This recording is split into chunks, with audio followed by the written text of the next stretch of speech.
లైంగిక వేధింపులతో అకారణంగా ఓ మహిళా కానిస్టేబుల్ ప్రాణాలు తీశారు ఈ దుర్మార్గులు. వీళ్ళకి ఇంత ధైర్యం ఇచ్చింది ఎవరు? ఇలాంటి వెధవల్ని ఏ విధంగా శిక్షించాలి? అందరికీ నమస్కారం, వెల్కమ్ టు ఆంధ్ర క్రానికల్స్.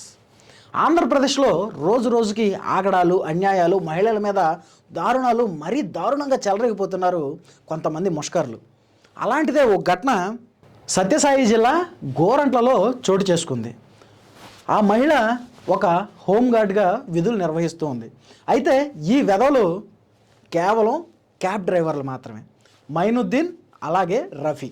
మరి వీళ్ళిద్దరూ కూడా ఈ హోంగార్డ్ మహిళని ఎప్పటికప్పుడు లైంగికంగా వేధిస్తూ తమ కోరిక తీర్చాలని ఎప్పటికప్పుడు వేధిస్తూ సిఐకి లేనిపోని కంప్లైంట్లు ఈ హోంగార్డ్ మీద ఇస్తూ తనకు ఉన్నటువంటి క్వార్టర్స్లోంచి తనని వెంటనే ఖాళీ చేయించి తనని మానసికంగా, శారీరకంగా, లైంగికంగా వేధించడానికి వీళ్ళు ఎప్పటికప్పుడు పాల్పడుతూనే ఉన్నారు అని ఆ మహిళ సూసైడ్కి పాల్పడింది.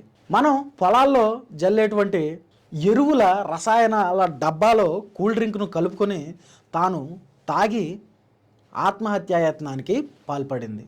ఇప్పుడు ఆ వీడియో సోషల్ మీడియాలో వైరల్గా మారింది. మరి ఇది తను చెప్తున్నటువంటి విషయం. మరి ఇలాంటి వెధవల్ని, ఇలాంటి దరిద్రుల్ని, ఇలాంటి ముష్కరుల్ని ఏ విధంగా శిక్షించాలి? తన ప్రాణానికి ఏదన్నా అయితే ఈ వెధవలు ఏ విధమైన సమాధానం చెప్తారు? ఎంతో కష్టపడి తన కళని చేజిక్కించుకుని పోలీసుగా విధులు నిర్వహిస్తున్నటువంటి ఈ మహిళ మీద, పోలీసుగా ఉన్నటువంటి మహిళ మీద ఇలాంటి లైంగిక దాడి జరిగితే మరి సాధారణ మహిళల పరిస్థితి ఏంటి? ఇలాంటి వెధవల్ని అలా ఈజీగా ఎందుకు వదిలేస్తారు? అయినా ఆ వెధవలు చెప్పేది నిజమా కాదా అని తెలుసుకోకుండా ఆ సిఐ అయినా ఈ హోంగార్డ్ని ఎలా ఆ క్వార్టర్స్ ఖాళీ చేయించాలి అనుకున్నారు? ముందు వెనక తెలియదా? అబద్ధాలు వాస్తవాలకే తేడా తెలియదా అంటూ ఎంతోమంది ఆ సిఐని కూడా దుయ్యబట్టారు. ఏది ఏమైనా కానీ ఇప్పుడు ఈ హోంగార్డ్ మహిళ చేసినటువంటి ఆత్మహత్యాయత్నం వీడియో సోషల్ మీడియాలో వైరల్గా మారింది. మరి ఖచ్చితంగా మొయినుద్దీన్ అలాగే రఫీల మీద పోలీసులు చర్యలు తీసుకుంటారా? వాళ్ళకే ఖచ్చితంగా శిక్ష పడేలా చేస్తారా? ఆ మహిళకి తగిన న్యాయం జరుగుతుంది అంటారా? మీకేమనిపిస్తుందో మీ అభిప్రాయాన్ని కామెంట్ రూపంలో తెలియజేయండి.